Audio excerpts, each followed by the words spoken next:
"You touch her again, and I'll forget we're in public." The ballroom froze. Crystal chandeliers caught the sudden stillness. 500 of Manhattan's elite turning toward the maintenance corner where a man in gray coveralls had just threatened a billionaire. The weight of every stare pressed against his shoulders like a physical thing. Phone screens lifted, cameras focusing. In 30 seconds, this moment would live forever on social media, in gossip columns, in boardroom whispers. He knew this, had calculated the cost. Worth it. Lena's face flashed through his mind. Her laugh when he tucked her in last night, the way she called him Papa Bear and made him promise to come home safe from work. Always come home safe. Her small hands had traced the calluses on his palms while she made him swear it, her 8-year-old wisdom somehow sensing the dangers he never named. But the pregnant woman crumpled against the marble pillar wasn't safe. Ilara Vance pressed one hand to her swollen belly while her husband Marcus loomed over her, his grip still tight on her wrist. Red marks were already forming on pale skin, the kind of marks that came from practiced pressure applied just below the sleeve line where evening gowns wouldn't reveal them. "Excuse me?" Marcus Vance's voice carried the particular ice that comes with inherited power, each word precisely enunciated, like speaking to something beneath consideration. Did a janitor just maintenance? Kai's tone stayed level, controlled, the kind of calm that had kept men alive in places that didn't exist on maps. "And I said what I said." The charity gala's gentle murmur died completely. Phones lifted higher. In the crowd's shifting faces, he caught the hunger for scandal, the thrill of watching power challenged in public. Servers with champagne trays had stopped moving. The string quartet's bow strokes wavered to silence. Behind Marcus at the far edge of the gathering, a man in an expensive suit touched his earpiece. The gesture looked casual, checking the time, adjusting a cufflink, but Kai caught the telltale press of fingers against concealed wire. He filed the gesture away. He'd seen that particular stillness before, in Kandahar, in places where being recognized meant death. "Thank you," Ilara whispered, her voice barely audible over the blood rushing in his ears. She straightened slowly, one hand still protective over her belly, the other smoothing her dress where it had bunched from being pressed against the pillar. Marcus stepped back, and his expression transformed. Not a smile, something more calculated. The practiced look of a man who'd learned early that public faces required different muscles than private ones. "Stress of pregnancy," he announced to the watching crowd, his voice carrying just the right note of concerned husband. "Ilara sometimes gets dizzy." But his eyes never left Kai's face. They promised consequences. Big ones. The kind that reached into shadows and pulled out secrets a single father couldn't afford to lose. The crowd began to buzz again. Nervous energy, speculation, the delicious scandal of power challenged. Conversations resumed at half volume, everyone pretending not to stare while recording everything. But Kai was already moving, his hand gentle on Ilara's elbow. "We should get you some air." She nodded, letting him guide her toward the terrace doors. Her step was steady, but he felt the tremor in her arm. Fear or relief, maybe both. Behind them, Marcus's voice rose in smooth explanation. Work stress, hormones, nothing to see here. But the damage was done. The room had witnessed something that couldn't be unseen, couldn't be spun away with convenient explanations. Kai felt the target painting itself across his back with every step. Invisible crosshairs from invisible watchers. The maintenance man who'd forgotten his place. Some lines, once crossed, rewrite every rule of engagement. The terrace wind carried the scent of rain off the Hudson. Change coming. The kind that swept away everything you thought you knew about staying hidden. Ilara turned to face him, tears threatening, but her voice steady. "You don't know what you've just done." "I know exactly what I've done." Through the glass doors, Marcus was already working his phone, calling in favors. His free hand gestured sharply to the man with the earpiece. "Question is, what happens next?" His phone buzzed against his ribs. Text from the babysitter. "Lena's asking when you'll be home. She saved you half her cookie." The message hit harder than any threat. Whatever he'd just started, whatever was coming, his daughter was counting on him to handle it, to keep their small, careful life intact. Cookie crumbs on her pajama shirt, milk mustache, bedtime stories where the good guys always won. "You have a child." Ilara's observation wasn't a question. A daughter, 8 years old. The admission felt dangerous, but something in her eyes, the way she'd protected her own unborn child, made honesty feel necessary. Then you understand. Her hand moved to her belly again, fingers splayed protectively. Why I can't just walk away. Inside the ballroom, the man with the earpiece had moved closer to Marcus. Their conversation looked casual, two guests discussing the weather, but Kai recognized the body language of a briefing. Operations planning, threat assessment. We need to go. He kept his voice calm, but his hand found the small of her back, guiding her toward the elevator bank. Now. Why? What did you see? Someone who doesn't belong at charity galas. The elevator arrived with a soft chime. As the doors closed, he caught a final glimpse of the earpiece man speaking rapidly into his sleeve, his lips barely moving. The elevator hummed downward, carrying them away from the crystalline world of power and towards something darker. Through the building's glass walls, the city sprawled beneath them. Millions of lights, millions of lives, most of them invisible to the people who'd been in that ballroom. But invisible people saw everything, until someone started seeing them back. Question is, what happens next? The video had 3 million views by sunrise. Kai scrolled through his phone while pancake batter sizzled in the cast iron pan, the familiar morning ritual grounding him against the digital storm. Comment after comment painted him as everything from working-class hero to attention-seeking loser. The headlines were worse. Janitor goes viral confronting billionaire. David versus Goliath at Manhattan Gala. Papa Bear, you're burning breakfast. Lena's voice cut through his spiral. She sat at their small kitchen table in unicorn pajamas, hair sticking up in 8 different directions, completely unaware that her father's face was plastered across half the internet. Right. He flipped the pancakes with practiced efficiency, muscle memory taking over where his scattered attention failed. Steam rose from the golden circles, carrying the scent of vanilla and normalcy. She chattered about her upcoming field trip while he stacked pancakes on her plate, her words washing over him like a familiar song. This was what mattered. This kitchen, this routine, this 8-year-old girl who trusted him to keep the world safe enough for unicorn pajamas and field trip permission slips. His phone buzzed. Unknown number. Mr. Stone, this is Janet from Prestige Building Management. We'd like to discuss a promotion opportunity. Executive floor maintenance, immediate start. The spoon clattered from Lena's grip. Papa, what's a promotion? More responsibility, better pay. He kept his voice light while his mind raced. Promotions didn't happen overnight in his world, not unless someone wanted him closer to something. Or someone. Does that mean more late nights? The question hit like a physical blow. Those wide brown eyes held too much understanding for 8 years old. She'd learned early that Daddy's work meant uncertain schedules, hushed phone calls, sudden changes of plans. No, baby girl, same hours, just different floors. She smiled and returned to drowning her pancakes in syrup, satisfied with his answer. But Kai felt the weight of it, another lie in the careful architecture of protection he'd built around their life. Sometimes promotions feel like target practice. The quarterly reports blurred together on her laptop screen. Revenue projections, market analysis, board recommendations, numbers that usually commanded her complete attention now felt distant and hollow. Her hand moved unconsciously to her belly, where the baby responded with a sharp kick against her ribs. 28 weeks along, and every movement reminded her of what she had to protect. Not just the company her grandfather built, but the tiny life depending on her to survive the next few months. Marcus's voice echoed from the hallway. Smooth, persuasive, dangerous. He was talking to someone, his tone carrying that particular cadence he used when exercising power. The same voice he'd used last night before the maintenance man intervened. The memory made her stomach clench. The feel of Marcus's fingers digging into her wrist, the calculated pressure designed to control without leaving marks where cameras might catch them.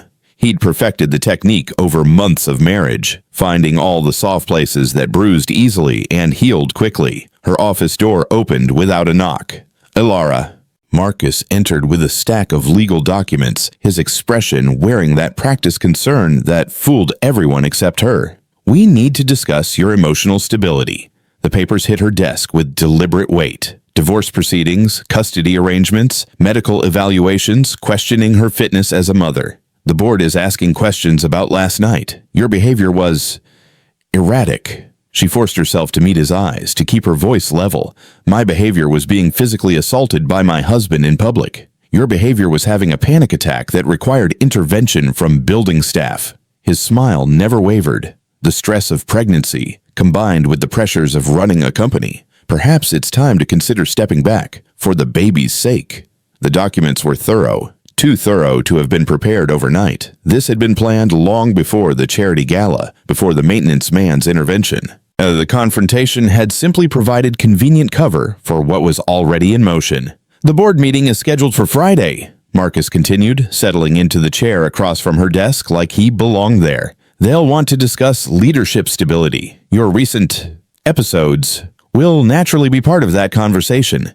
Each word was precisely chosen, designed to sound reasonable to outside ears while delivering its true message. Surrender now or lose everything later. Her baby kicked again, stronger this time, a reminder of what was at stake. Some weapons target more than just the bearer. The 42nd floor felt different from the basement mechanical rooms where he usually worked. Marble replaced concrete, mahogany replaced steel pipes, and every surface whispered of money and power. Kai changed the fluorescent bulbs in Ilara Vance's outer office, while her assistant pretended not to watch him work. The old bulbs hummed with the electrical song of dying filaments, a sound he'd learned to diagnose by ear after years of maintenance work. But his attention focused on the sounds coming from behind the closed office door. Voices, tension, the particular cadence of threats delivered in business-appropriate language. The door opened, and Marcus Vance emerged with the satisfied expression of a predator who'd successfully cornered prey. He nodded at Kai with the dismissive acknowledgement reserved for service workers, then disappeared toward the elevator bank.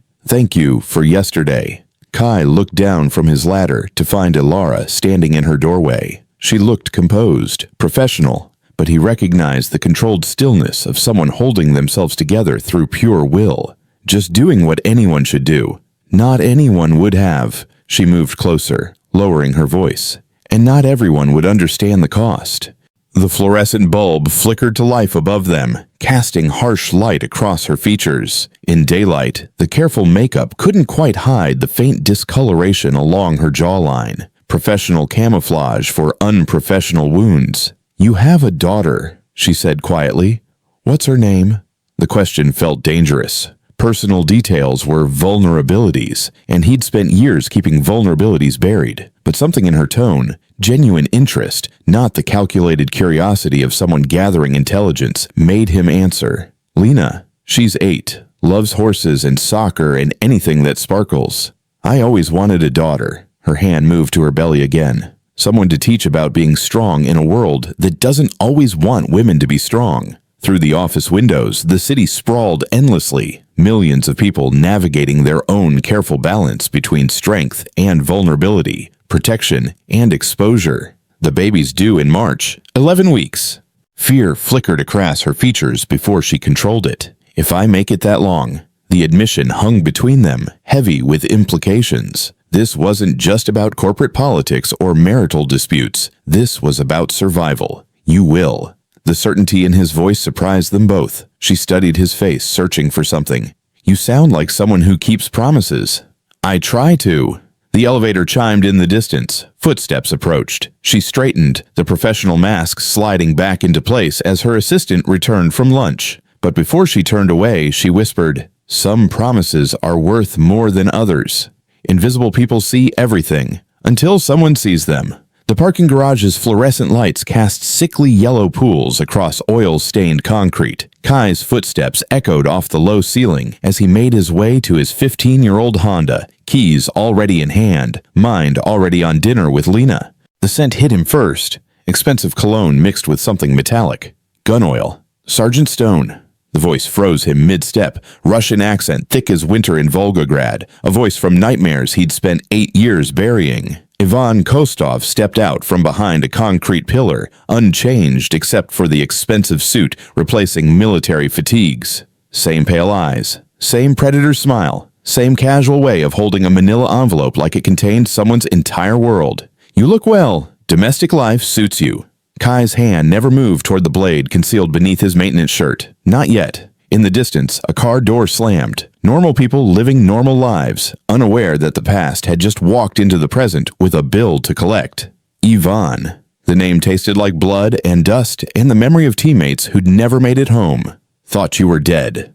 Disappointed. The envelope rustled as Kostov opened it. Photographs spilled across the Honda's hood. Lena at school. Lena at the park. Lena asleep in her bed, taken through their apartment window with a telephoto lens. The world narrowed to a red-tinged tunnel. Beautiful child, she has your eyes. Kostov's finger traced the edge of one photo with mock tenderness. 8 years old, I believe. Roosevelt Elementary. Mrs. Martinez, 3rd grade. Likes the monkey bars during recess. Each detail hit like a physical blow. They'd been watching, learning, building a target profile on an 8-year-old girl who collected unicorn stickers and made him promise to come home safe. What do you want? Project Chimera files, the Delta roster from your unit, names, addresses, current identities. Kostov slipped the photos back into the envelope with practiced efficiency. There are buyers for such information, people who remember how effective your team was at disrupting certain operations. The garage's ventilation system hummed overhead, circulating stale air and the weight of impossible choices. The roster contained 23 names, men who'd trusted him to keep their secrets, their families safe. And if I refuse, then your daughter joins a very long list of casualties in a war that never officially ended. Kostov checked his watch. A Rolex that probably cost more than Kai made in 2 years. You have 48 hours. That's not enough time. It's more than some people get. The smile never wavered. Oh, and one more thing. That little show at the charity gala. Very touching. But the Vance woman has become problematic for certain business interests. You'll help resolve that situation as well. The envelope landed back on the Honda's hood with a soft thud. Marcus Vance is a reasonable man, quite eager to cooperate with the right incentives. You'll ensure Mrs. Vance becomes equally cooperative. The pieces clicked together. Marcus's calculated cruelty, Kostov's presence in New York, the timing of it all, orchestrated around the charity gala confrontation. You set this up. I created opportunity. You chose to walk through it. Kostov adjusted his cufflinks with the casual precision of a man accustomed to wielding power. 48 hours, Sergeant. Don't disappoint me again. His footsteps echoed away into the garage's shadows, leaving behind the scent of expensive cologne and the weight of photographs that turned love into leverage. Some debts collect interest across decades. 20 minutes later, a black sedan pulled into the space beside Kai's Honda. Marcus Vance emerged from the passenger seat, his $1,000 shoes clicking against concrete like a countdown timer. Mr. Stone. Marcus's greeting carried the false warmth of a politician greeting constituents. I believe we have mutual interests to discuss. The driver stayed in the car, engine running. Professional courtesy or escape route. The distinction mattered less than the message. This wasn't a social call. Listening, my associate has shared certain photographs that demonstrate your daughter's vulnerability. Marcus leaned against the Honda's fender with manufactured casualness. Regrettable, really. Children should never pay for their parents' choices. The envelope crinkled between them, a paper barrier protecting the world from seeing what men did to get what they wanted. But there's good news. Your new position provides access to Vance Industries' executive floors, my wife's private files, her medical records, evidence of her instability. Each word was precisely calibrated, delivered with the smooth confidence of someone who'd never faced consequences for taking what didn't belong to him. You want me to plant evidence. I want you to document existing evidence. Marcus's smile could have sold insurance to the damned. Alara's pregnancy has been difficult. Mood swings, irrational decisions. The board is already concerned about her fitness to lead. The garage's fluorescent lights flickered overhead, casting shifting shadows across Marcus's features. For a moment, his practiced expression slipped, revealing something hungry and desperate underneath. The board meeting is Friday. 3 days to gather what we need. Cooperate, and your daughter remains safe. Both of our problems disappear quietly, professionally. And if I refuse... Marcus gestured toward the sedan, where Kostov's silhouette was visible through tinted glass. Then you'll discover how creative my associate becomes when negotiations fail. The engine's idle filled the space between threat and capitulation. 48 hours to choose between protecting strangers and protecting the only person who called him Papa Bear. Two enemies sharing one goal, his destruction. The Jersey Shore looked different in October. Empty boardwalks and shuttered ice cream stands, summer's ghosts haunting salt-scrubbed wood. Kai pulled into the parking lot of what looked like a defunct motel, but was actually Site H01, a safe house buried in the bureaucracy of a veterans charity. "This place looks spooky, Papa Bear." Lena pressed her nose against the passenger window, breath fogging the glass. Her overnight bag sat in her lap, stuffed with enough clothes and books for what he'd told her was a surprise vacation.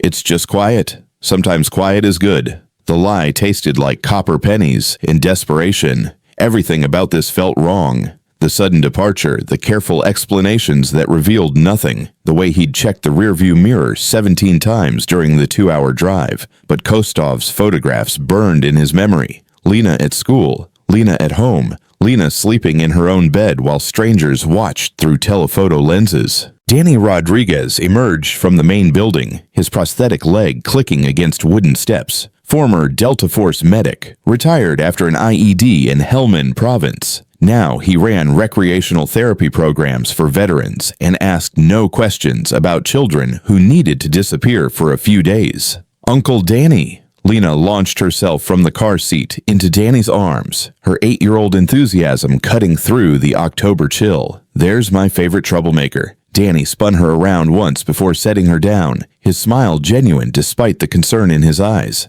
"Ready for some real New Jersey adventure?" She nodded enthusiastically, already distracted by the horses visible in the distant paddock. Danny caught Kai's eye over her head, reading the unspoken message. Keep her safe, keep her happy, keep her ignorant. "How long?" Danny asked quietly while Lena ran to greet the horses. "Don't know yet. Few days, maybe longer." "Afghanistan kinda trouble?" "Worse. Family kind." Danny nodded, understanding immediately. In their world, threats to family bypassed all rules of engagement. Kai knelt beside Lena at the fence rail where she was already making friends with a gray mare named Duchess. "You be good for Uncle Danny, okay? I'll call every night." "Promise. Promise." He pulled her close, breathing in the scent of strawberry shampoo and childhood innocence. "And when I come back, we'll get ice cream, the kind with sprinkles. Even if it's breakfast time. Especially if it's breakfast time." Her giggle followed him back to the Honda, where Danny waited with the expression of a man who'd seen too many friends carry burdens too heavy for one person. "Need backup? Need you to keep her safe. Everything else is secondary." The drive back to Manhattan felt longer than the drive out, weighted with the knowledge that every mile put more distance between him and the only thing that mattered. His phone buzzed against the dashboard. Text from Lena already. "Duchess likes carrots. Uncle Danny says I can help feed her tomorrow." Sometimes protecting means pushing away. Rain drummed against the office windows 40 stories above the city, each drop catching streetlight and neon in prismatic fragments. Alara stood at the glass wall, watching traffic move through Manhattan's arteries like blood through a body under stress. "You sent your daughter away." Kai's reflection appeared beside hers in the window. Not a question, an observation from someone who recognized the weight of desperate choices. "How did you know?" "Saw you checking your phone. Same way I've been checking mine since my daughter went to stay with friends." She turned to face him, studying the man who'd inserted himself into her carefully controlled catastrophe. "Why are you helping me?" The maintenance cart sat abandoned by her office door, tools scattered like he'd forgotten why he'd come. His coveralls were different today, cleaner, like he'd taken extra care with his appearance, the kind of detail that suggested this conversation mattered to him. "Maybe I recognize a rigged game when I see one." "This isn't a game." The words came out sharper than intended. "Marcus has been planning this for months. The divorce papers were already prepared before the charity gala. He's been documenting every decision I've made, every moment of stress, building a case that I'm unfit to run the company." She moved to her desk, pulling out files that chronicled her own destruction, meeting minutes where her pregnancy symptoms were framed as emotional instability, medical records that had somehow found their way into Marcus's possession, board communications questioning her judgment. "He's not working alone." "I know." Kai's voice carried a weight that suggested personal experience with betrayal. "Man named Ivan Kostov, former Russian military. Current arms dealer with a talent for leveraging people's vulnerabilities." The name meant nothing to her, but the way Kai said it, like swallowing broken glass, told her everything she needed to know. They want something from you. Information that could get good people killed. He moved closer, and she caught the scent of honest work, soap and metal polish, and the kind of sweat that came from fixing things instead of breaking them. In exchange for leaving our families alone. The word families hung between them, creating something neither had expected. Alliance built on mutual desperation, but alliance nonetheless. What if we don't give them what they want? Then we need something bigger than what they're threatening us with. Kai's eyes met hers, and she saw calculation there. Strategic thinking. The kind of mind that solved problems through action rather than negotiation. Corporate law, legal protection, legitimate power to fight illegitimate pressure. She understood immediately. You need legal immunity for whatever you're planning. And you need someone who knows how to handle threats that don't respond to lawsuits. Rain continued its percussion against the windows, the city below them oblivious to the war being declared in corner offices and parking garages. But something had shifted in the last few minutes, from individual survival to collective resistance. I can offer protection through the company, security position, legal counsel, whatever documentation you need. She paused, recognizing the magnitude of what she was proposing, in exchange for keeping you and your baby alive long enough to see justice done. The baby kicked against her ribs as if responding to the promise, or maybe to the hope that someone finally understood the stakes. Trust sometimes builds on mutual desperation. The ventilation shaft above Marcus's private office was exactly wide enough for a man who'd spent years crawling through places he didn't belong. Kai pulled himself through the aluminum ductwork with practiced silence, fiber optic camera threading ahead of him like a mechanical snake. 3 floors below, Lena was probably learning to brush Duchess's mane under Danny's patient guidance. The thought kept him focused as he positioned listening devices with surgeon's precision, one behind the air intake vent, another near the window where Marcus liked to conduct his most private calls. The fiber optic revealed Marcus wasn't alone. 2 men in expensive suits flanked his desk while he spread documents across mahogany like a general planning invasion, financial records, board voting projections, what looked like architectural plans for the building's security systems. The wife becomes increasingly cooperative once she understands the alternatives. Marcus's voice carried clearly through the vent. Pregnancy makes women pragmatic about protecting their offspring. One of the suits, younger, nervous energy, shuffled through a tablet. Kostov wants the veterans' information by Thursday. The board vote happens Friday. Timeline's tight. Timelines create pressure. Pressure creates compliance. Marcus moved to pour bourbon from a crystal decanter, the liquid catching office light like liquid amber. Stone will deliver. Men like him always choose family over principles when properly motivated. The tablet glowed in the younger man's hands, displaying financial transfers that made Kai's jaw clench. Vance Industries' money flowing to shell companies, then to offshore accounts. Arms purchases disguised as infrastructure investments. A money laundering operation using a Fortune 500 company as cover. What about the federal audit Ilara triggered? Marcus's laugh was bourbon and contempt. Audit teams can be delayed. Paperwork can be lost. Federal bureaucracy moves slowly when the right people receive the right incentives. The older suit leaned forward, voice dropping to conspiracy levels. And if the maintenance man becomes problematic, then Ivan handles him the way he handled the last Delta Force veteran who got inconvenient. Marcus raised his glass in mock toast. To problems that solve themselves. Kai's phone vibrated against his ribs. Text from Lena. Duchess let me ride her. Uncle Danny took pictures. The photograph showed his daughter's gap-toothed grin astride a gentle mare, pure joy radiating from every pixel. Innocent happiness threatened by men who traded in suffering and called it business. The recording device captured every word as Marcus detailed the corruption flowing through Vance Industries like poison through veins. Evidence of crimes that would put powerful men behind bars for decades. Sometimes the best weapon is what they don't know you heard. The emergency board session convened at 7 a.m., corporate vultures circling before most of the city had finished their first cup of coffee. Alara sat at the head of the mahogany table, 28 weeks pregnant and feeling every ounce of the baby's weight pressing against her lungs as she faced 12 men who'd already decided her fate. "Gentlemen," she kept her voice steady despite the tremor in her hands. The presentation slides glowed on the wall screen. Quarterly profits up 18%, market share expanding, employee satisfaction at record highs.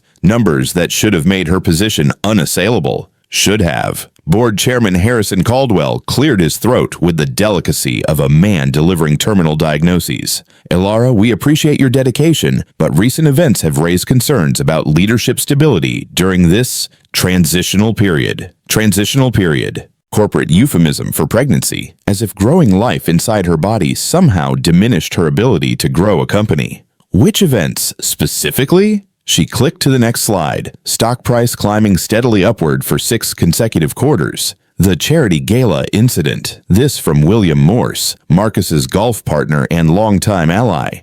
Public scenes reflect poorly on corporate governance. "You mean my husband physically assaulting me in front of 500 witnesses?" The words hung in the boardroom air like smoke from an explosion. Several men shifted uncomfortably, the kind of collective discomfort that came from naming things they preferred to ignore. "Stress-related episodes," Marcus interjected from his seat halfway down the table. His voice carried physician-like concern, as if her pregnancy were a medical condition requiring male supervision. Dr. Whitman's evaluation suggests hormonal fluctuations affecting decision-making capacity. The medical report appeared on screen, replacing her profit projections. Selective quotes, manipulated context, professional opinions purchased with charitable donations to the right hospital wings. "I never consented to psychological evaluation. The board requested assessment after the maintenance worker incident." Caldwell's tone suggested this was routine corporate housekeeping. Dr. Whitman's findings indicate emotional volatility consistent with pregnancy-related mood disorders. Her baby kicked sharply against her ribcage, as if responding to the audacity of grown men diagnosing maternal instability from boardroom chairs. She pressed her palm against the movement, drawing strength from the life fighting to be born. "Gentlemen, I've increased company value by 43% since assuming leadership. Our market position is stronger than it's been in a decade. What metrics exactly suggest I'm unfit to continue? Metrics beyond quarterly reports." Marcus activated his own presentation, photographs from security cameras, audio recordings of phone conversations, meeting transcripts edited to highlight every moment of stress or frustration over 6 months of pregnancy. Leadership requires emotional stability, consistency, traits that become compromised during high-stress pregnancies. Each piece of evidence had been carefully curated, context stripped away to transform normal human responses into pathological symptoms. Her raised voice during a heated negotiation became aggressive outbursts. Her tears after a particularly brutal day became emotional episodes. Her pregnancy symptoms became proof of incompetence. The vote would happen Friday. The outcome was already decided. She could read it in their faces, their body language, their careful avoidance of eye contact. Marcus had purchased their loyalty through favors and fear, creating an inevitable conclusion disguised as democratic process. Democracy dies when votes get purchased in advance. The building's security cameras told stories most people never noticed. Kai stood in the monitoring room, coffee growing cold in his hand, as he tracked movement patterns through 37 floors of Vance Industries. 3 weeks of observation had revealed what looked like coincidence, but felt like orchestration. The man in the gray suit, elevator bank, 10th floor, same time every Tuesday. The woman with the briefcase, lobby, always positioned near the information desk when Alara arrived for work. The maintenance team that had appeared last week, credentials legitimate, but their tools too clean, their movements too coordinated. "See something interesting?" Danny's voice crackled through the secure phone, encrypted connection bouncing off satellites before reaching Kai's earpiece. "Watchers, Kostov's people, they're documenting everything. When she arrives, where she goes, who she meets with." Through the monitors, Kai watched Alara navigate the executive corridor, her hand pressed protectively against her belly. Even in black and white security footage, her exhaustion was visible. the weight of fighting a war on multiple fronts while growing life inside her body. Any sign they've made Lena? Negative. She's clean at your location. But they're escalating here. Medical appointments, board meetings, private conversations, everything's being recorded. The radio crackled with static as Danny processed the implications. In the background, Kai could hear horses nickering and his daughter's distant laughter, sounds of innocence protected by careful distance and good men with military training. How long before they move? Soon. Marcus is building towards something bigger than corporate takeover. Kai switched camera angles, tracking the gray suit man as he entered the elevator with medical scrubs and a visitor's badge. They're not just after the company. They want leverage over federal contracts, defense spending, government connections. The elevator stopped at the medical floor, where Ilara's obstetrician maintained offices, where prenatal appointments became intelligence-gathering opportunities. His phone buzzed with calendar notification. Dr. Whitman appointment, 3 p.m. Routine checkup transformed into tactical vulnerability. Predators always circle the vulnerable. The hospital parking garage smelled like disinfectant and desperation. Kai positioned himself behind a concrete pillar where he could observe both elevator banks while maintaining sightlines to Ilara's BMW. Through his earpiece, Danny provided overwatch from a rented van 2 blocks away. Target vehicle approaching. Black sedan, 3 occupants. Kai spotted them immediately. 2 professional, 2 coordinated for casual surveillance. The driver remained behind the wheel, while 2 men in medical scrubs emerged carrying legitimate-looking equipment bags. Kostov's people, disguised as hospital staff. Ilara's BMW pulled into the visitor section precisely on schedule. She moved slowly, 28 weeks pregnant, and trusting that prenatal appointments were safe spaces, neutral ground in the war for her life. She's exposed, moving to intercept. Kai crossed the garage with maintenance worker invisibility, tool belt jingling softly as he positioned himself near the elevator bank. The disguised operatives were already in motion, one heading for the medical floors, while the other lingered near the visitor parking section. The elevator arrived with a soft chime. Ilara stepped inside, alone and vulnerable, while the operative in scrubs moved to follow. Kai slipped into the elevator at the last moment, his presence transforming a trap into protection detail. Floor? Ilara's voice carried surprise, but not alarm. She'd grown accustomed to his unexpected appearances. Same as you. He pressed the button for the obstetrics level while watching the operative's reflection in the polished steel doors. Professional assessment, threat calculation, tactical adjustment. The man's hand moved subtly toward his equipment bag. Everything all right? Ilara's question held multiple layers. Concern about his presence, awareness of tension, maternal instinct sensing danger to her unborn child. Just routine maintenance. Kai's tone stayed casual while his body language shifted to controlled readiness. Sometimes elevators need extra attention. The elevator climbed through floors marked with hope, pediatrics, maternity, newborn care, while violence prepared to unfold in spaces dedicated to healing. The operative's equipment bag rustled with the sound of metal against fabric. 22nd floor, obstetrics. The doors opened onto beige walls and the gentle hum of medical equipment. The operative moved to follow Ilara toward Dr. Whitman's office while Kai made his own tactical decision. Mrs. Vance, could you wait a moment? There's a safety issue with the elevator. She paused, reading the urgency in his voice despite its measured delivery. Behind them, the operative continued toward the medical offices, his mission proceeding as planned. But plans required privacy, and Kai had just eliminated that variable. The fire alarm triggered 3 seconds later, not a real emergency, but sufficient disruption to flood the corridor with medical staff and concerned patients. In the chaos, weapons became impossible to deploy without witnesses. Kidnapping attempts became complicated by crowds. The operative retreated toward the stairwell, mission aborted, but not abandoned. Through his earpiece, Danny's voice confirmed what Kai already knew. Second team moving on the parking level. They're going for the vehicle. 3 seconds to choose between cover and courage. The parking garage erupted into controlled chaos. Kai reached Ilara's BMW as the second team of operatives emerged from their positions behind concrete pillars, their medical disguises abandoned in favor of direct action. 2 men, professional grade, moving with the coordinated precision of military contractors. But they hadn't counted on Danny.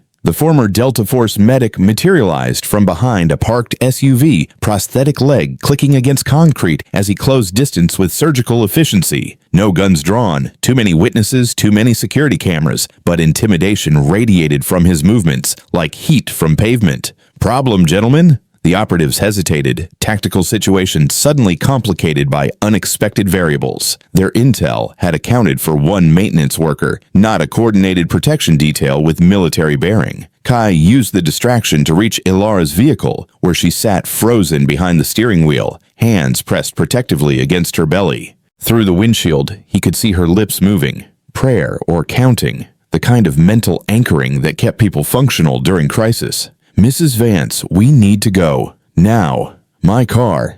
Danny's handling it." He opened the passenger door, sliding into the seat beside her. "Drive to the main entrance. Security guards, witnesses, safety." The BMW's engine hummed to life, German engineering responding smoothly despite the tremor in her hands. Behind them, the operatives were already retreating, their mission compromised by unexpected resistance. But victory felt temporary, borrowed time before Kostov escalated to methods that didn't require subtlety. "They were going to take me." "Yes. And the baby." "Yes." Her knuckles whitened on the steering wheel as they emerged from the parking garage into afternoon sunlight. Manhattan's traffic flowed around them like life continuing despite the violence that lurked in shadows and concrete spaces. "This is about more than Marcus wanting the company." Kai's phone buzzed with encrypted messages from Danny. Threat assessment, tactical recommendations, the kind of professional communication that belonged to wars fought in places that didn't exist on maps. Arms dealing, defense contracts. "Your husband's been laundering money through Vance Industries for months.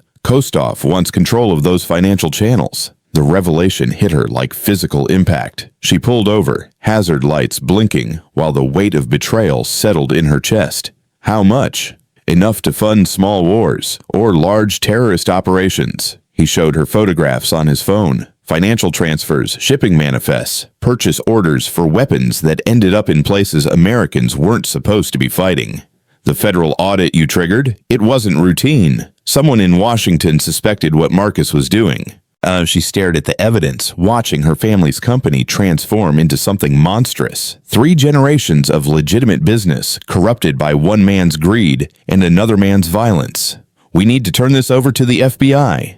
Evidence gathered through illegal surveillance isn't admissible in court." Kai's voice carried the weight of someone who'd learned hard lessons about justice versus law. "And by the time federal investigators untangle the paper trail, your board vote happens Friday." The baby kicked against her ribs, strong enough to be visible through her blouse. Life insisting on its right to be born into a world where justice meant more than technicalities. "What do you suggest?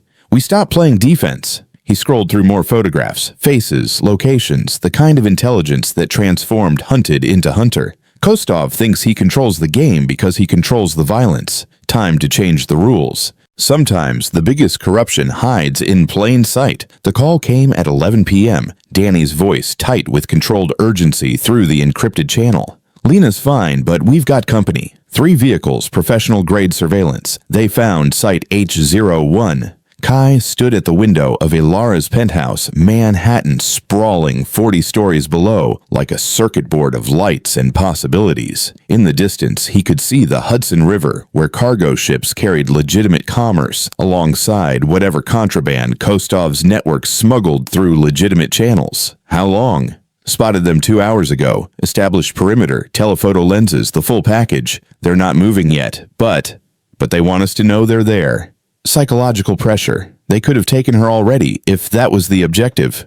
Kai closed his eyes, seeing Lena's face from their last video call. Gap-toothed grin, horsehair stuck to her jacket, completely unaware that her bedtime stories were being watched through sniper scopes. Options? I can extract her, but it'll blow our operational security. Or we can use the situation. The tactical calculation was brutal in its simplicity. Keep Lena at Site H01 as leverage against Kostov's next move, or extract her and lose the ability to monitor enemy intentions. Extract. I won't use my daughter as bait.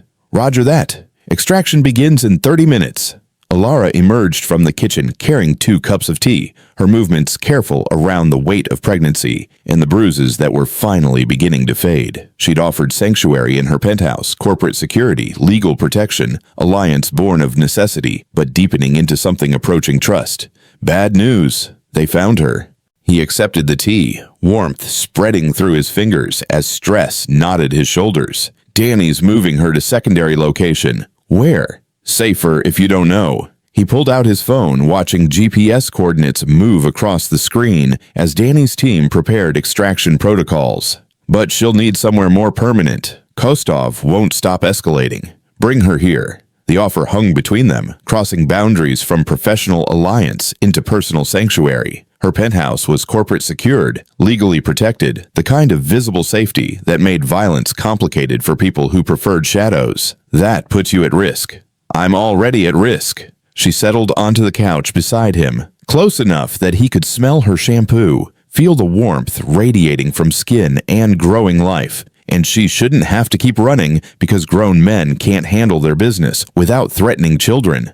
His phone buzzed with tactical updates, vehicle movements, timeline adjustments, the carefully choreographed dance of extracting innocence from danger. She'll be scared. Then we'll make sure she feels safe. Alara's hand moved to her belly, where her own child was probably sleeping peacefully, unaware of the violence preparing to reshape their world. Both of them deserve better than this.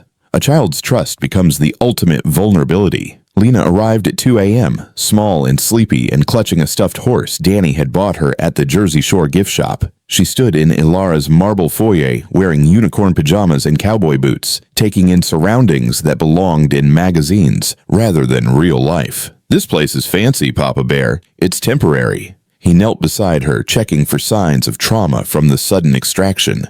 But Danny had handled it perfectly. Adventure story instead of escape narrative, grown-ups playing games instead of life or death tactical operations. Like a sleepover?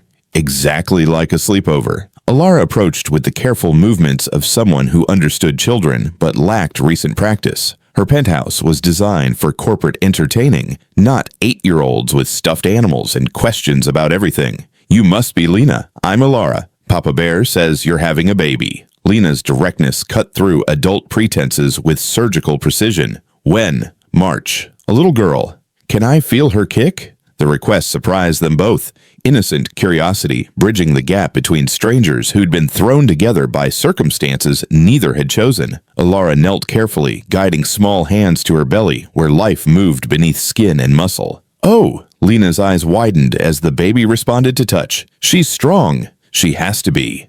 Alara's voice carried weight that 8-year-old ears couldn't fully comprehend. The world requires strong women. Kai watched his daughter's wonder at new life, her natural acceptance of expanded family circumstances. Children adapted faster than adults, building trust where grown-ups constructed careful boundaries. Can I help take care of her? If you'd like to. Papa Bear taught me how to change diapers on my dolls, and I know lullabies. The conversation continued as Alara showed Lena to the guest room, their voices fading down the hallway while Kai processed the magnitude of what had just happened. Professional distance had collapsed into personal investment, tactical alliance into something approaching family. His phone buzzed with encrypted updates from Danny. Site H01 secured, surveillance teams withdrawn, immediate threat neutralized but not eliminated. But watching Lena help Alara arrange pillows and stuffed animals, listening to his daughter's chatter about horses and babies and all the small wonders that made life worth protecting, Kai realized something had fundamentally shifted. He wasn't just protecting clients anymore. He was protecting family. The kind of family that chose itself, built itself from shared danger and mutual trust, and the recognition that some bonds transcended blood or law or the careful calculations that kept people safe. Lena's laughter echoed from the guest room as Alara taught her to feel the baby's movements, innocent joy in the midst of corporate warfare and international arms dealing. Sanctuary sometimes means accepting help from strangers. The boardroom felt like a courtroom designed by executioners. 12 men in $1,000 suits sat in judgment while morning light streamed through floor-to-ceiling windows, illuminating the corporate theater where her professional life would officially end. Ilara took her seat at the head of the mahogany table, 29 weeks pregnant and feeling every ounce of weight pressing against her spine. Across from her, Marcus arranged documents with the precision of a surgeon preparing instruments. Behind him, Harrison Caldwell checked his Rolex, the gesture of a man eager to conclude unpleasant business. "Gentlemen, thank you for convening on short notice." Her voice carried steady authority despite the tremor in her hands. "I trust you've reviewed the quarterly projections." "We have." Caldwell's tone suggested the numbers were irrelevant. "Unfortunately, recent developments require us to address more pressing concerns." The presentation screen illuminated with medical documentation she'd never authorized. Psychiatric evaluations conducted without her knowledge. Audio recordings of phone conversations lifted from context to suggest instability. Video footage from security cameras edited to highlight every moment of stress, every sign of pregnancy fatigue, every human response to inhuman pressure. Dr. Whitman's assessment raises significant concerns about leadership capacity during high-stress pregnancy. Morse's voice carried practiced sympathy, the kind politicians deployed when delivering devastating news to grieving families. Combined with the public incident at the charity gala, "You mean my husband assaulting me in front of 500 witnesses?" Stress-related episodes requiring intervention from building maintenance staff. Marcus's correction was smooth as silk and twice as poisonous, followed by increasingly erratic decision-making patterns. The evidence rolled forward like an avalanche built from paper cuts, each document legitimate in isolation, devastating in aggregate. Phone calls to federal auditors framed as paranoid overreach. Pregnancy symptoms presented as psychological breakdown.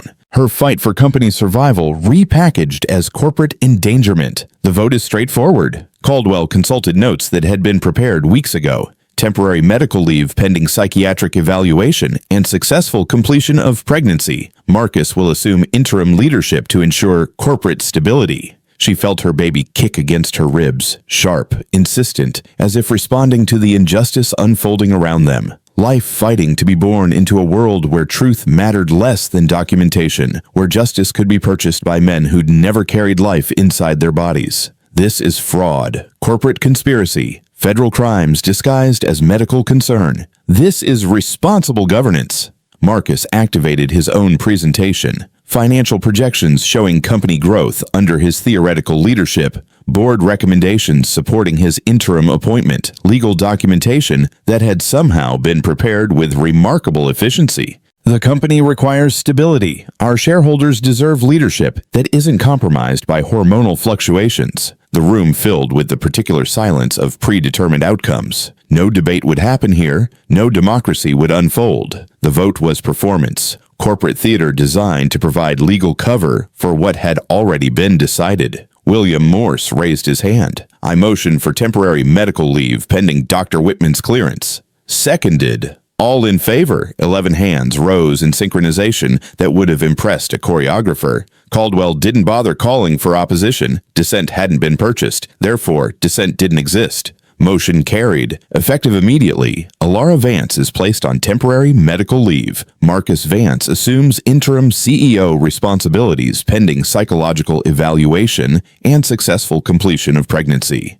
The gavel fell like a gunshot, echoing off mahogany and marble, while her grandfather's company passed into the hands of men who trafficked in weapons and called it business. The boardroom erupted into chaos 30 seconds after the vote concluded. Kai had positioned himself in the executive corridor, monitoring communications while maintenance credentials provided perfect camouflage among corporate power structures. But Kostov's operatives had anticipated this. 3 men in expensive suits moving through the building's security checkpoints, with weapons concealed beneath legitimate business attire. The first operative entered through the service elevator, bypassing main security to emerge directly onto the executive floor. Professional-grade equipment, military bearing, the kind of training that came from places where rules of engagement didn't include civilian protection. Kai met him at the corridor junction with a maintenance cart loaded with more than cleaning supplies. The confrontation lasted 18 seconds. Metal pipe met train muscle in a percussion of violence that belonged in war zones, not corporate headquarters. But war had followed them here, disguised in boardroom votes and medical evaluations.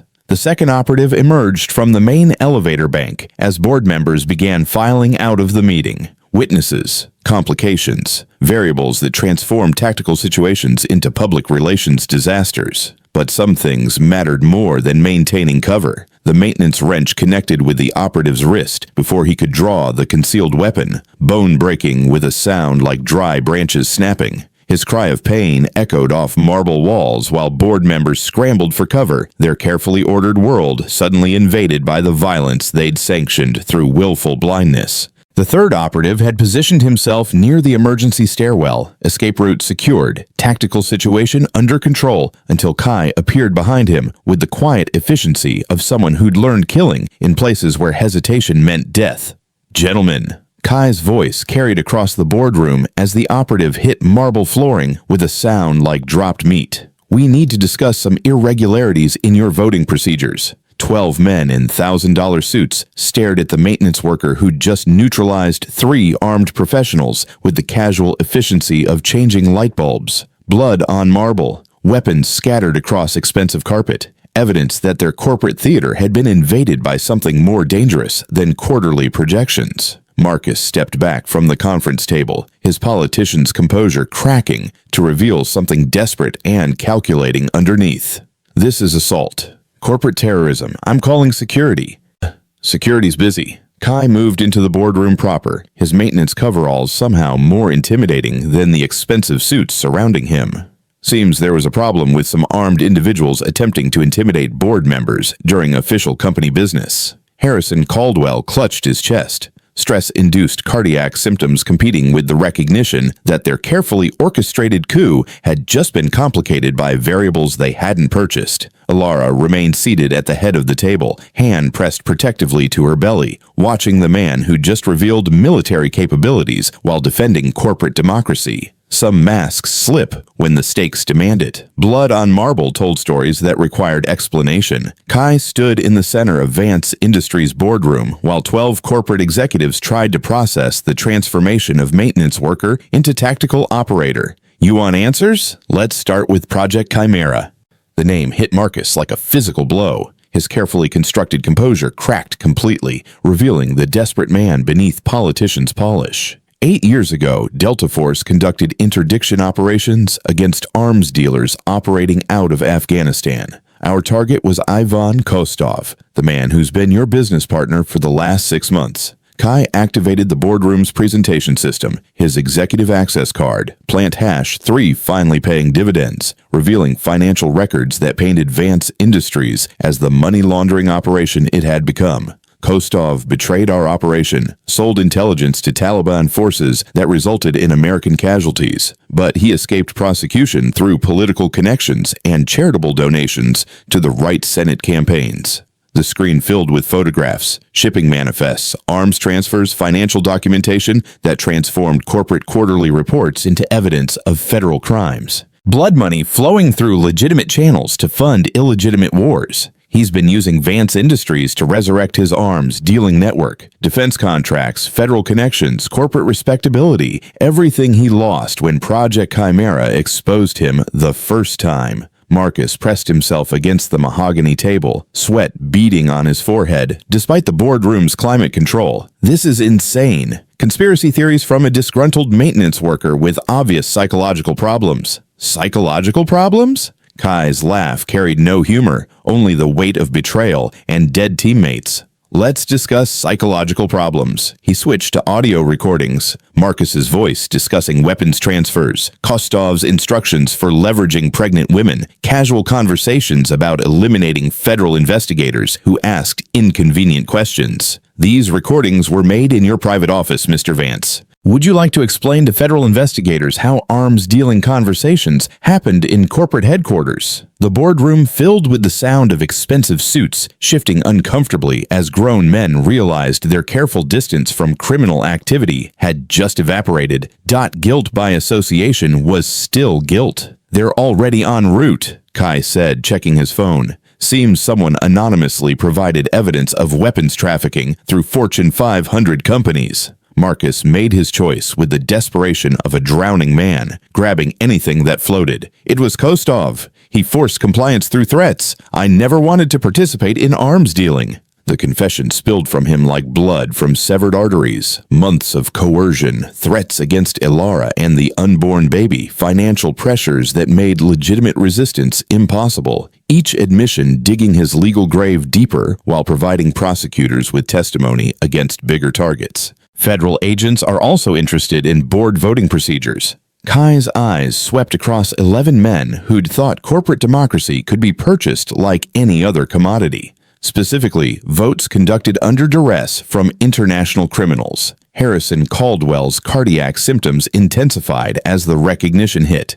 They hadn't just rigged a corporate election, they'd participated in a criminal conspiracy that included federal crimes, international terrorism, and racketeering charges that carried decades in federal prison. Sirens echoed from the street below. Federal agents, NYPD, the kind of coordinated response that happened when national security intersected with corporate crime. Within minutes, the company's general counsel forwarded the files to the federal tip line and looped in the local U.S. Attorney's Office. An assistant prosecutor called back, asked for a one-page sworn statement and the original files with their fingerprints intact. The chair and Kai e-signed, and IT uploaded the untouched folder. About 90 minutes later, a judge approved a narrow search warrant by phone, and the prosecutor texted the order to the agents already staging nearby. Building security was told to hold the room and not touch any laptops until federal agents arrived. Federal agents flooded the executive floor. Special Agent Sarah Chen led the team,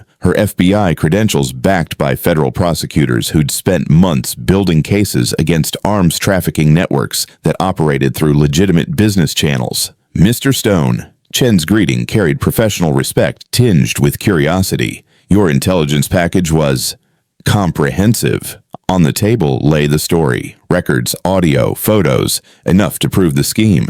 Gentlemen, Chen addressed the board members with the particular authority that federal badges provided. You're all subjects in a federal conspiracy and money laundering case. 12 men in expensive suits suddenly looked small. Marcus sat in handcuffs, his political composure completely shattered, while federal agents read Miranda rights that transformed CEO into federal defendant. Kostov's network was unraveling faster than political careers during election scandals. The board vote is invalid, Agent Chen said. Ilara remained seated at the head of the mahogany table, hand pressed to her belly where federal evidence was being born alongside new life. Her grandfather's company was being liberated from men who'd transformed it into something monstrous. Mrs. Vance, federal prosecutors will need your testimony regarding coercion and threats made against you and your unborn child.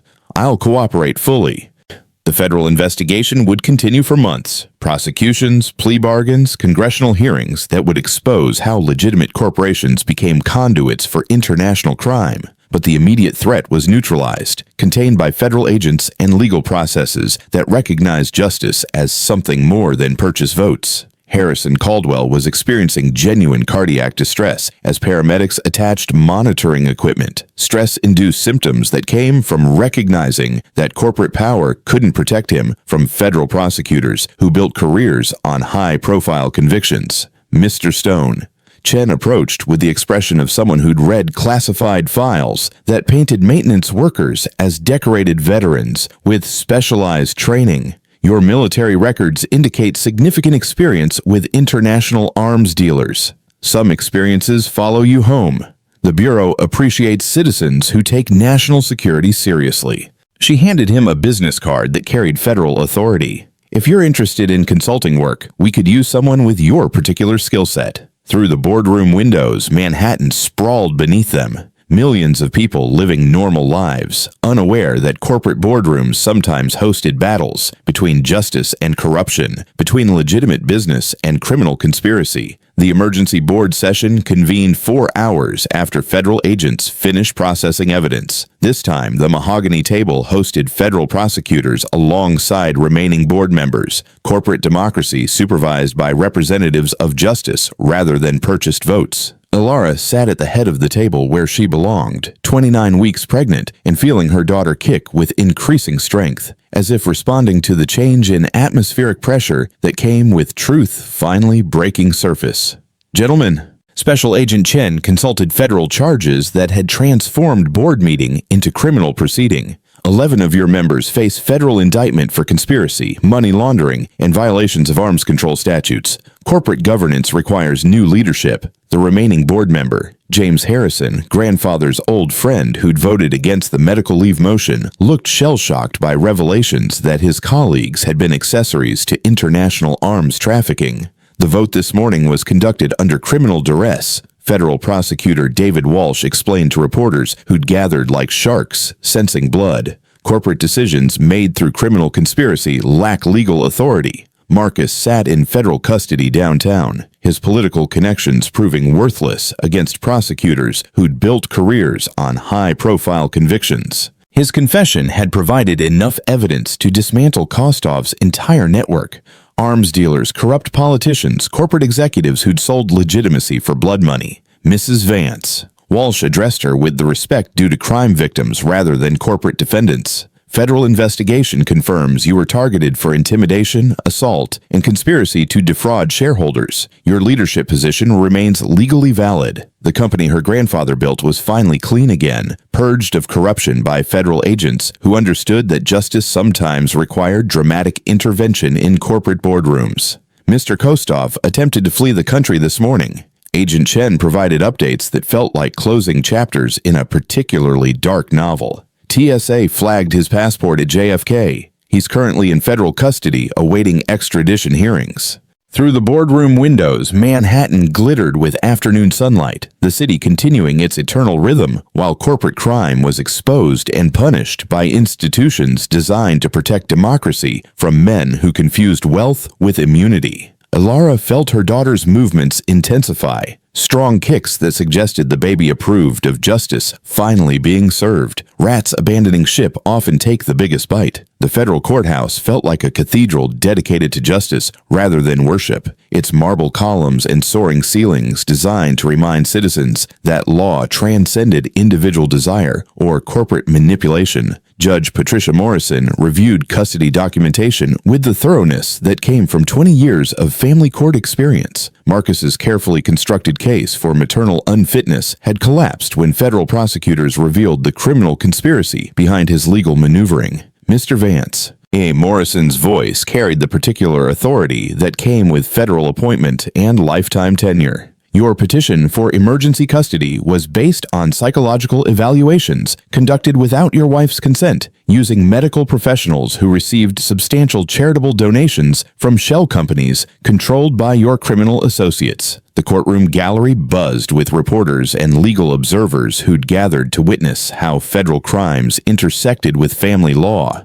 Corporate scandal had become human interest story, complete with pregnant CEO and decorated veteran who'd exposed international arms dealing. Furthermore, your confession to federal agents regarding threats made against your wife and unborn child constitutes admission of domestic violence, criminal conspiracy, and child endangerment. Marcus sat beside court-appointed counsel, his expensive lawyers having withdrawn when federal prosecutors filed racketeering charges. His political connections had evaporated faster than morning mist once congressional hearings were announced. This court grants emergency restraining order preventing any contact with Mrs. Vance or the minor child upon birth. Custody petition is dismissed with prejudice. The gavel fell with finality that echoed off courthouse marble, legal system functioning as designed when corruption was exposed and punished by institutions that recognize justice as more than purchased influence. Alara felt profound relief wash through her body, tension she'd carried for months, finally releasing as legal protection replaced federal investigation.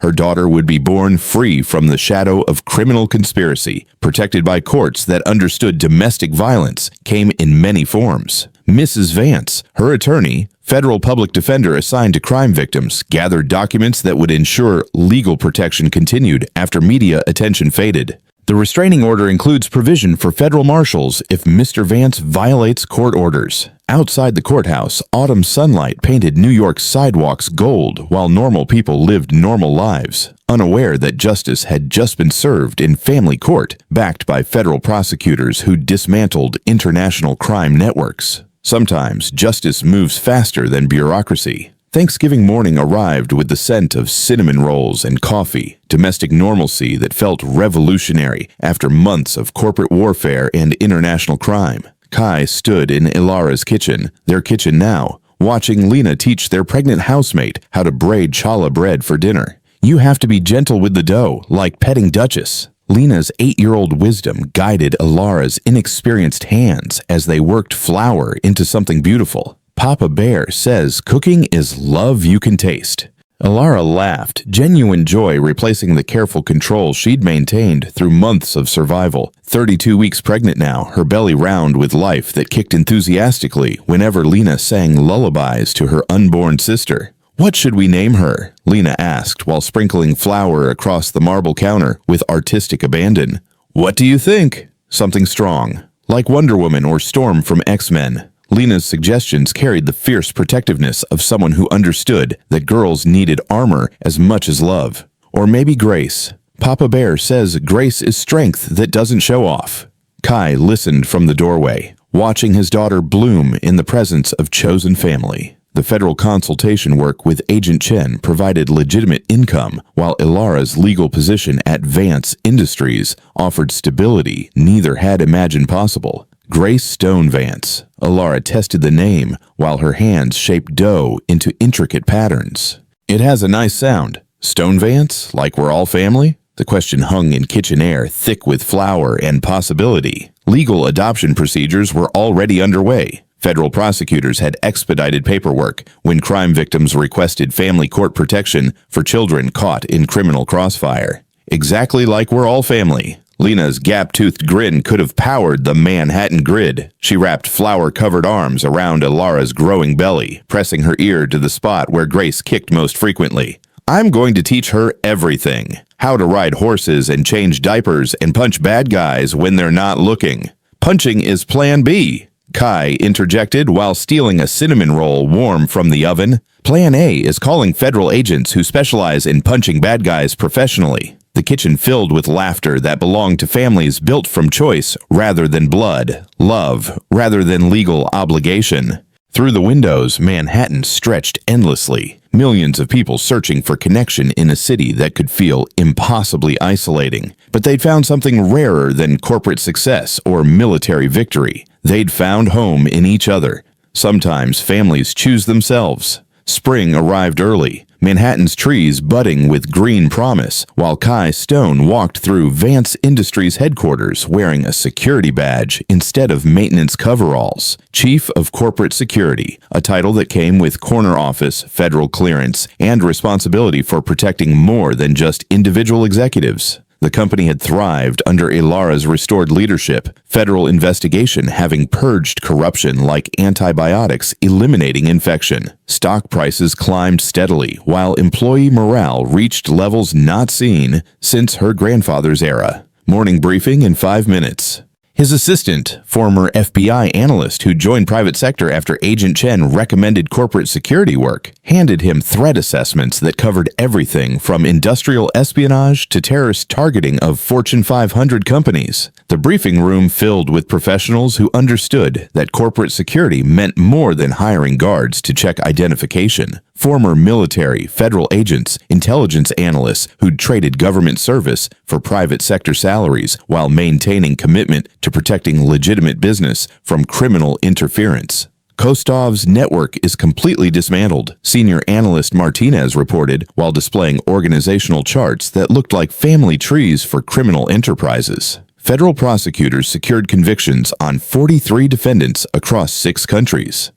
The investigation had revealed connections that stretched from Manhattan boardrooms to Afghan poppy fields, legitimate corporations corrupted by men who confused capitalism with criminality. Congressional hearings had resulted in legislation strengthening oversight of defense contracts and international business partnerships. Any residual threats? Negative. The few remaining associates are either in federal custody or seeking plea bargains with testimony against bigger targets. Through the briefing room windows, Manhattan pulsed with legitimate commerce, millions of people conducting honest business, while institutions designed to protect democracy continued their eternal vigilance against those who would corrupt it. His phone buzzed with text from home. "Grace is kicking." Lena says she's practicing soccer for when she's born. The message carried weight beyond mere family update. 6 months ago, he'd been maintenance worker hiding from the past while protecting his daughter from shadows he couldn't name. Now he'd built legitimate future where past experience served justice rather than hiding from it. Some warriors find their greatest battles in protection. 6 months later, Grace Stone Vance was born at Mount Sinai Hospital, weighing 7 pounds and 8 ounces of pure determination. She entered the world surrounded by family that had chosen itself through shared danger and mutual protection. Love built from courage rather than convenience. Lena held her new sister with 8-year-old solemnity, whispering promises about horses and soccer and all the adventures waiting in a world where justice sometimes prevailed over corruption. Federal prosecutors continued their work, dismantling criminal networks while strengthening institutions designed to protect democracy from those who confused wealth with immunity. Congressional hearings led to legislation. Legal precedents protected future whistleblowers. Corporate governance reforms prevented Fortune 500 companies from becoming fronts for international crime. But in the end, the story belonged to families, chosen and protected and loved beyond measure, to single fathers who chose courage over safety, to pregnant CEOs who refused to surrender to criminal conspiracy, to children who deserved better than the world adults had nearly given them. Some promises are worth more than others. Some fights are worth winning regardless of cost. Some families are worth building from nothing more than shared determination to protect what matters most.